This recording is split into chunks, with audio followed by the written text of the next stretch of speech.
1986 at PAS.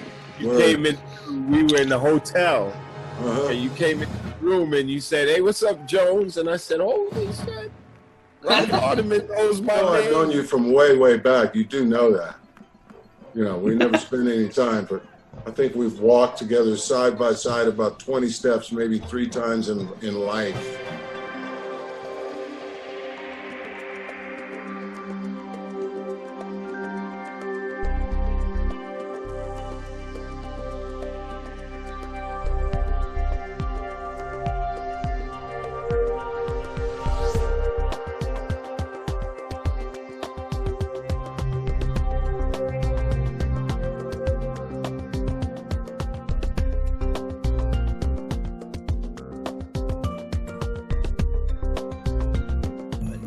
The thing that got me to Santa Clara, and I was lucky enough to somehow slip through the cracks and be able to make the line, was A, there was a black dude doing it, but then B, if you look at your lines, and I think you did this intentionally, and you can correct me if I'm wrong. I will. You always, you always had black guys, Asian guys, Latino guys, just different people, women, in your lines, and that's why I want. Great. You know what I mean? Like you had, even from 81, 70s, your lines had a great representation.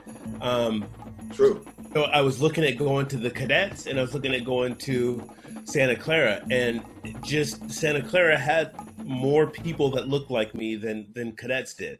You know, you had her, Corley, you had... I knew all the Broveners, you know, got proud of them because they were playing in Cherie. line. They knew what was up. And even going back to the 70s, you had Lynn DeAngelis, and you had Cadets had people, but not like Santa Clara did. It was like the hood, you know what I mean? Like you looked at the Santa Clara line, and it was like the hood. It was like people. It was people of color, and so. Well, you know, it's interesting that you say that, because the thing that I recognize most about the color thing is when I joined the Velvet Knights, coming out of the Los Angeles Junior Police Band.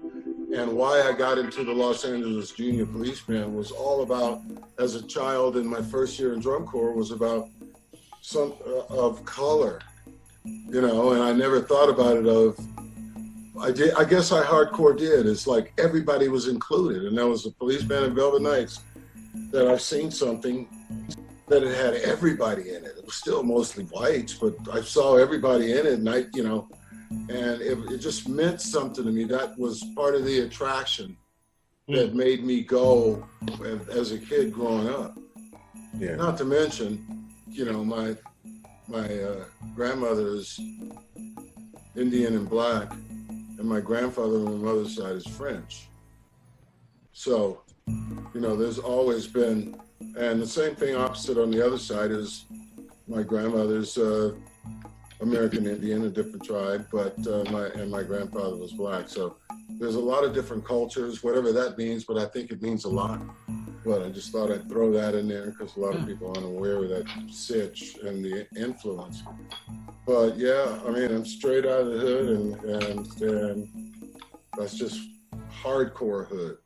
But when it came to music, because of my older sisters, 3 older sisters, violin, viola, and cello, they were extraordinary players, and they were like in big orchestras outside of the hood and recording things and stuff. And I used to always go with them. And finally, you know, I got involved in playing, you know, when I was like 4 years old because of them. And it was just amazing. So, you know, when I was joining corps, I was out of this, you know, I went to all black everything, you know, going to school, except for when I started getting to college. But you know, at corps, it was mixed, you know, and so, but it didn't mean like, it wasn't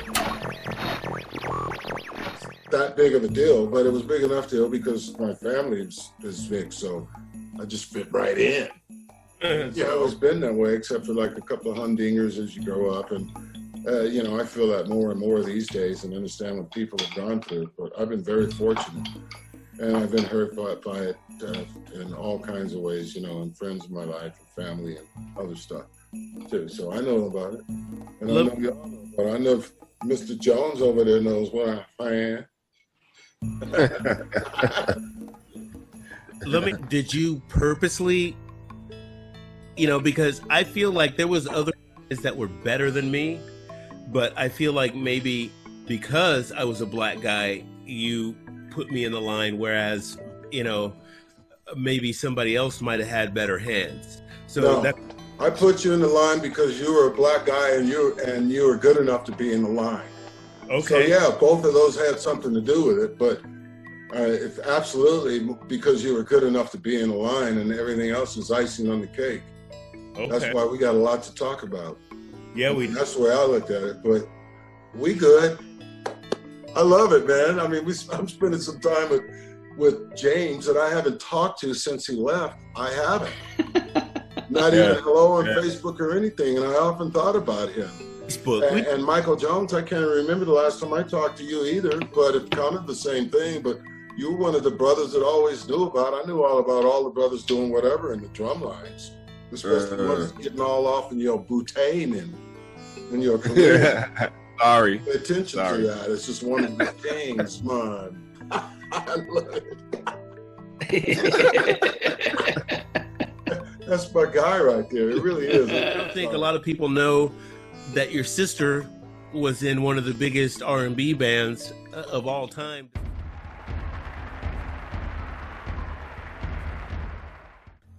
Hannum, talk about your cymbal. Did you do a thesis or something on cymbal? There we go. Yeah, I did. But I always thought about it, and I never hear anybody ask about that. That's wonderful. When I went to school at UMass for my master's, right? I wanted to write something. I really did, because I was just kind of into that more than, you know, becoming a performing musician. You know, I liked teaching. By the way, I don't writing. mean to interrupt, but what year again? 1984. Okay, great. I just wanted everybody to know that. Yeah, thank you.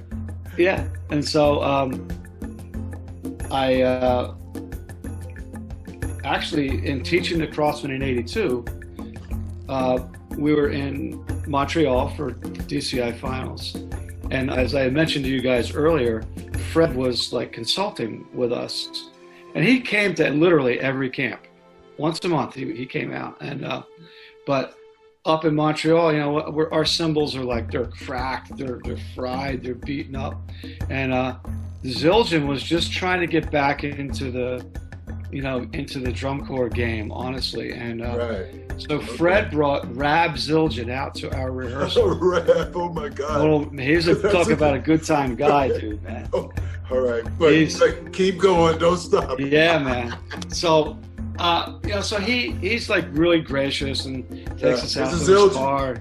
Yeah, and he's like, you know, here's a couple pair of cymbals, and like I thought we just died and gone to heaven. It's like, man, free cymbals. You know, he gave us like 2 pair. You know, and free cymbals are free cymbals, man. Dude, and it was exactly. And the Crossman, we just didn't have the cash for that. So when I'm saying these cymbals were cracked and chunks were taken out of them, drilled out, whatever, bitten out. It was giants. Yeah, man. And so, you know, he says, I said, I'm really grateful for what you're doing for a series. And I said, is there anything I can do, like to, you know, anything I can do? And he said, yeah. Why don't you come to the factory and do some R&D work? And he probably just threw that out there. He really had no idea. I said, you know what? I'm going to school in Massachusetts, dude. I only live about 2.5 hours from the factory. I said, I'm going to take you up on that and come down. And in some respects, the rest is history. But I went down there and started experimenting with, I brought back concert band cymbals, because they took me through all their vault. And at that time they had drum corps, which was heavy. They had marching band, which was medium. Then they had concert band, which was like the lighter. And it just occurred to me like that we didn't play with any technique whatsoever for the Crossmen, you know. And these are just guys off the street. I mean, really, they're just, you know, just trying to be big, strong, powerful, you know, and just slam it out. And so I brought these concert band cymbals back up to school, and we tried them. And the ride sound was not very good. The bell of the cymbal sound was good. The crash was okay. Blah blah blah. So I went down for some more. I kept going down, and started getting into the K-Zilge and stuff. Garfield. There you go. There you go. And so I came back to school, and I went to the guy who was my thesis committee chairman, and I said, you know, I think I got a good idea for a topic here. And we went through it, and he says, you know what, this is great, because there's really not a lot written about cymbals. And you know, Sam Denoff from the Chicago Symphony had a book out, The Art of Playing Cymbals. Sure. And so I did as much studying on it, and I went to PAS and I interviewed him live. Dude, it was so monster and so ahead of its stuff. You need to re-release that one now, by the way.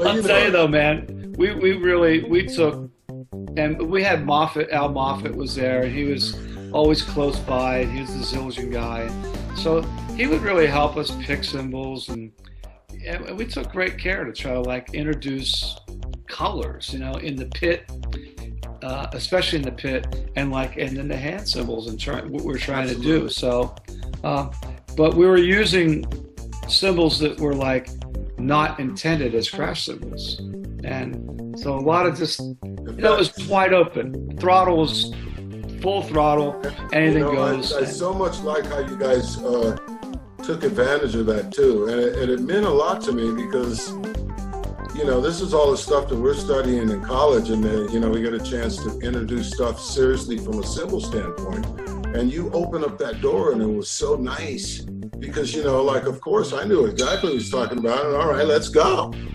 Yeah. You know, but you're the one that had, you know, and you talk about how it happened, and I knew that it had to do with Schmal, you know. Schmal.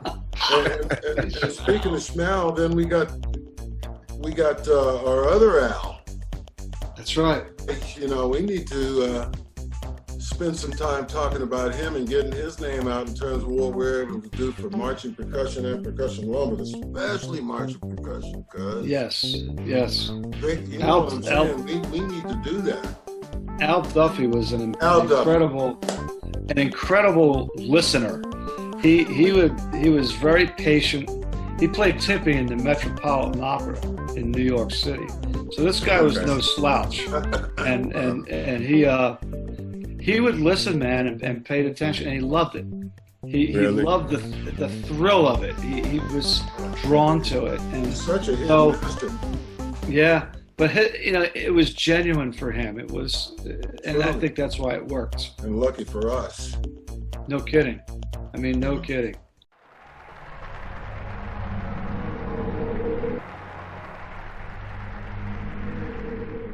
Ralph, since I have such a intimate knowledge with you, is I remember you saying that you consciously decided to promote the front ensemble. Like that was something that you were very, very into. You and Hannum, or, you know, I'm not sure, Tom, did you write the front ensemble stuff? I did more so in '87. Actually, there's two years that I actually wrote more front ensemble than not, and '87 was one, and '93 Star was another. Yeah, well, but you know, I need to tell you, his responsibility for the pit happening is just strong, and I share that with him, because I remember private conversations we had back in the day.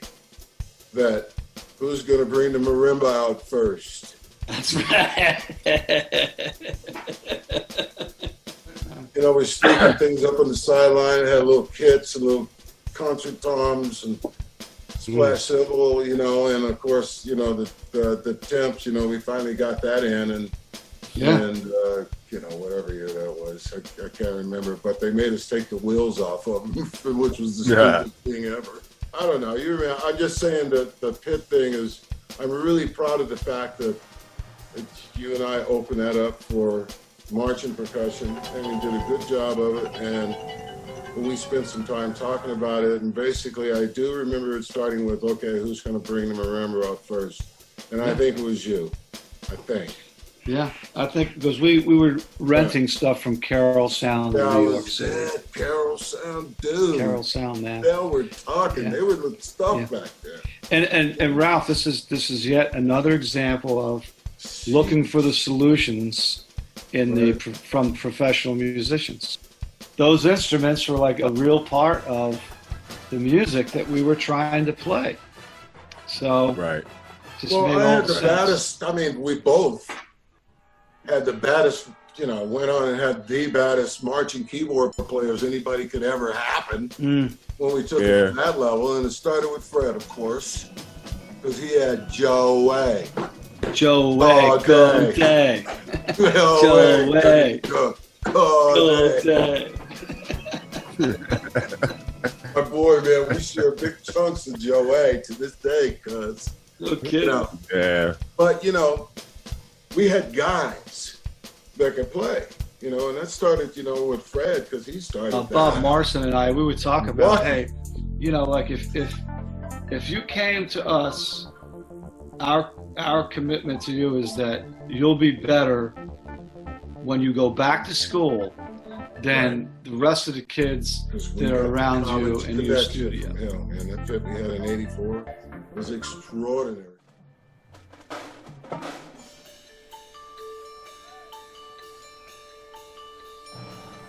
Players, and that percussion feature that I wrote for those guys was not a piece of cake for them to get that sound. We did have some front to back ensemble issues, but that front ensemble thing, man, it sounded just what promoted me to do it was the sound of bagpipes and drums. It just reminded me, you know, kind of a mantra thing, or that's why the little Scottish, you know, little Scottish snare drum thing, because that's what it reminded me of. That's what that totally was all about. But you want to know something? Yeah. I didn't think that anybody was ever going to do something like that until my dear friend Mr. Hannum came along with the piece that I grew up on as a child and never knew what I was, a piece of music. As a child, because I used to always hear it on a TV program.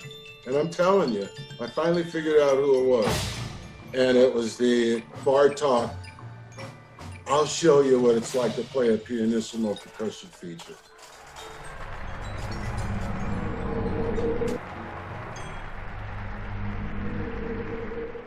Oh man, every touch of it, all the way down to the damn fingers at the end. I was like, boy, you ought to. And we finally taught people how to play songs. Somebody has to do a subtle show. Everybody's always coming out the gate, you know, even us. Somebody's got to do a subtle show. And then I tuned in that year to People got such great ideas all the time, but pulling them off for one thing, you know. People getting rewarded for them being great, but not really pulling it off. Getting rewarded for freshness. And that's cool, but when something comes great, then continue on with the fucking 10 out of 10s. Excuse my language. That's, you know, keep letting everybody know why. Educate. Right. You know? Right.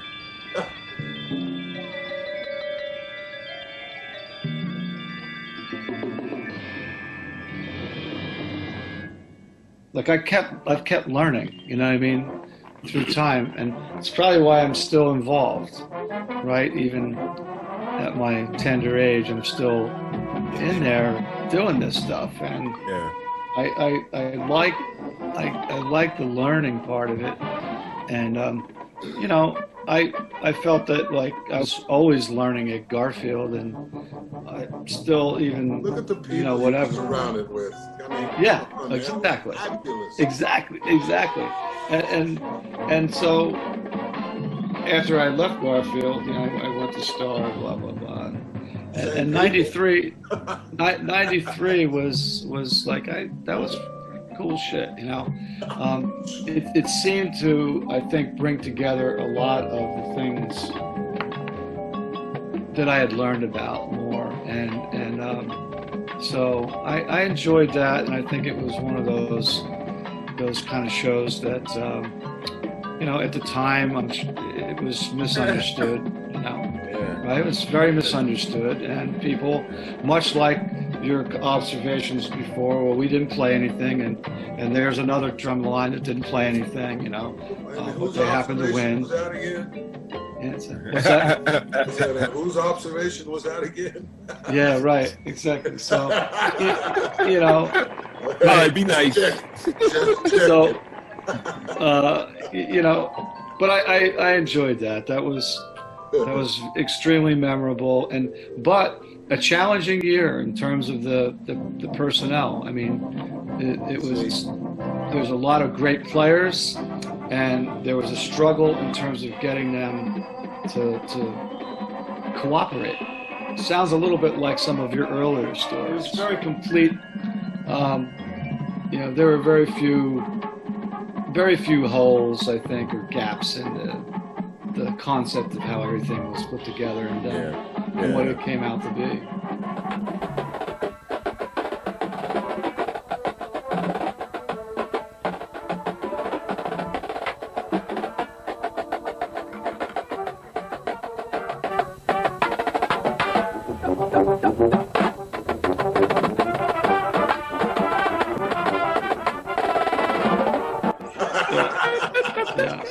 Some hard stuff, man, in there.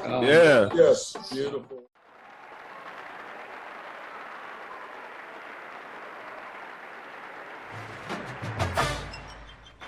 Trust me, you know, Tom has always talked to me. He told me years ago that was the most impressive thing that anybody's ever said to me in drum corps. And I don't even know if you remember. He goes, "Oh man, I always drop the needle, you know, before I write stuff for cadets and stuff like that." And I finally knew what he was talking about. He was talking about, this is what he said. And that was just really most impressive. Right. I was like, wow, because first of all, our stuff never sounds alike. So it made it even extra special to me because it came from a standpoint where I know where we're talking about music. You know what I'm saying? Where we're able to separate some things. And you can't say that to a lot of people. You know what I'm saying, Tom? And, you know, I'll just leave it at that. You know? I wanted to be like the Vanguard. And that was my favorite stuff. So to answer your question, what's my favorite book? I don't know that it's a favorite book, but there's a favorite drum line. That was my favorite drum line. And I loved the musical essence of that group always came through. And I'll tell you, man, I'm attracted to floats drum lines too. When I listen and watch stuff like that, I'm just floored. You know? Get overwhelmed with the clarity of articulation, as we like to say in our activities. And we're talking about clarity of articulation, which is extraordinary. I'll say this. I think that Paul Rennick has taken the best of Tom Hannum and Ralph Hardimon and Fred Sanford and Tom Float like a mofo and put his thing together, what he's doing right now. That's why I look at the influence along with him and his own personal thing and his wife. But those guys, they have such cool stuff, and it's right, you know, it's more to me, if I could say this, it's more towards Tom's Hannum style, but they're so clean, and they have this you can't pick an individual out if you're standing right in front of the line. Up to another level, those levels that we were talking about with floats line. Was for hours. Whoa, Nelly. Last couple of years, even with Phantom when he went over there. And, you know, I like from a musical standpoint what him and his wife are doing. So they got they're saying some special stuff too. The door's open for them, you know, because homie got some trophies. Oh yes, A lot of them, like 9. Everybody's like the Cadets Perfect Line, Santa Clara, whatever. But if you're asking me who was the cleanest in '87, I feel it was the Blue Devils, like cleanest, who played the least amount of ticks. You know, and so are you talking that they're just their whole year program or their finals program? Because it's, you know, like it's, you know, it could be either one if you could back it all up properly, and some people can. It's like the reason why it didn't get as recognized as much is because it wasn't. People were moving on to another thing. You're right. And it doesn't take away from them. And everybody was finally recognizing some other goods that other few people have tried to take care of over the years. So it finally comes up. It's like, and that's why still the devs to this day, they still like do their thing. But, you know, they've learned how to put the musician side of hardcore in there, especially with their pip stuff. It's like, dude, we're going to play the same charts, but this shit's going to be bad off down here up front too.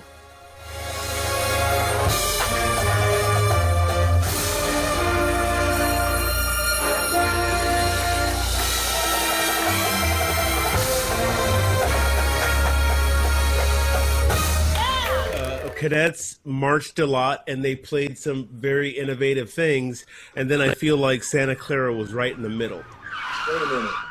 Who was that? So repeat that again. Did I get that right? Okay, so we had Blue Devils that played the cleanest. Okay, got it. Then we had the Cadets were on the other side, that they played a lot of good stuff clean, but maybe not as much as some other people. And then we had Santa Clara in the middle. We played a lot of notes, and we played musically, and we marched, but not as much on the other side. You know what I mean? Cadets 87, this is where we wanted to go. This is where the activity is going.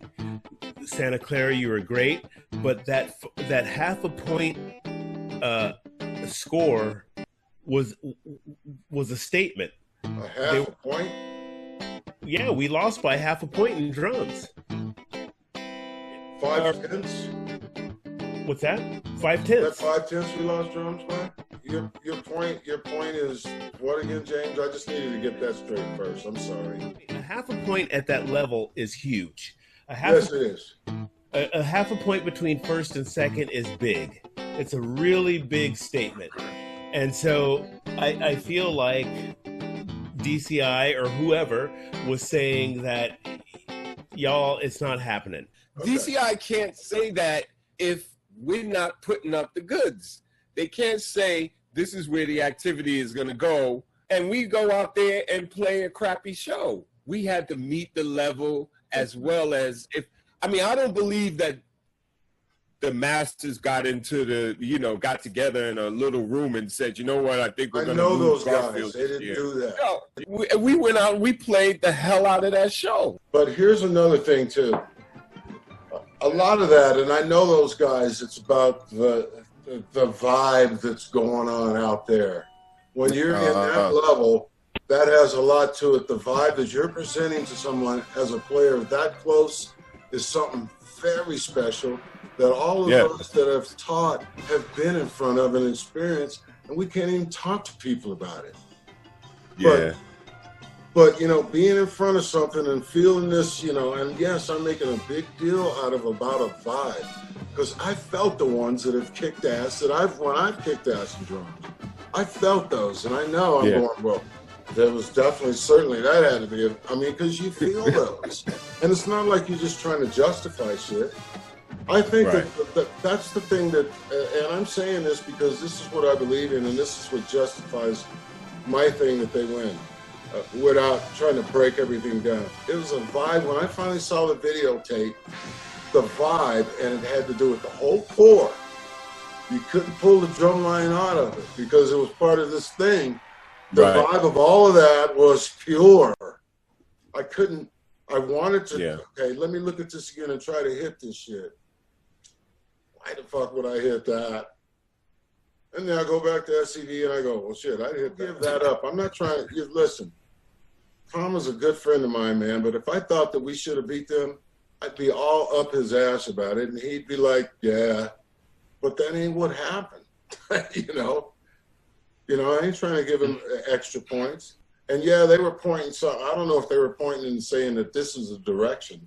It's like, how do you say? I mean, what direction is that? What were they saying? They're saying, "Oh, a musical line is clean as shit," and they don't take. They mold well with the rest of the ensemble. And then, maybe the gripe might be, yeah, but they don't play all the time. Well, thank God. Too bad for the other guys that play all the time. And listen, I've competed with Blue Devils all those years, Hannum and all these guys, and I've gotten my butt kicked by everybody. A lot of it fair square, some of it not. That one turned out fair for me. As awkward as it is, I can't justify for them not winning. I just can't. That's why I said to you guys at the end, you just didn't deserve it. Because I know how good our line was. Trust me, you don't think I know, Cotton? Before you say something, Tom, I'm going to say something that you said to me, Mike. I think it was when we were interviewing the tenors, and this is when it first started to come out about how the snare line in particular stepped on their joint. We always heard. Drum line is dirty? Is that what you heard? Yeah, well, we heard the snares were dirty. We didn't hear that the drum line. Okay, well, It did too in a couple of places. Yeah. It just started to come out a little bit, and then finally you said something that kind of punched me in the face, but you're right. Is champions step up when it's time for champions to step up, and when you're on a big stage, and it's time to do what's called for, you do what's called for. You know how many times I've taken second and third? More than anybody. The whole season to that place. I mean, you don't go out and do something different on that night. You know what I mean? I think a lot of times it sounds like, James, when your perspective, it tends to default to the micro perspective instead of the macro. And there we go, Tom. That's what people in that moment, whatever that moment can be defined as, 86, 87, 88, and Ralph said it, things were moving, and it wasn't about the micro of what's this drum line doing. Right. It just wasn't all about that. The transparency of what they do is so damn effective. It's breathtaking, and it's not about playing all this shit. I get it. And I'm talking about even after I was gone, because I'd go and I'd watch them, and when I was like, they just did it again. They just did it again, man. It's like there's nobody that can. While Ralph is gone. On that note, James, did you get your answer yet? No. Oh, you haven't been listening. 2 great cores. 2 amazing performances. 1 unforgettable night. 30 after 30. The most talked about.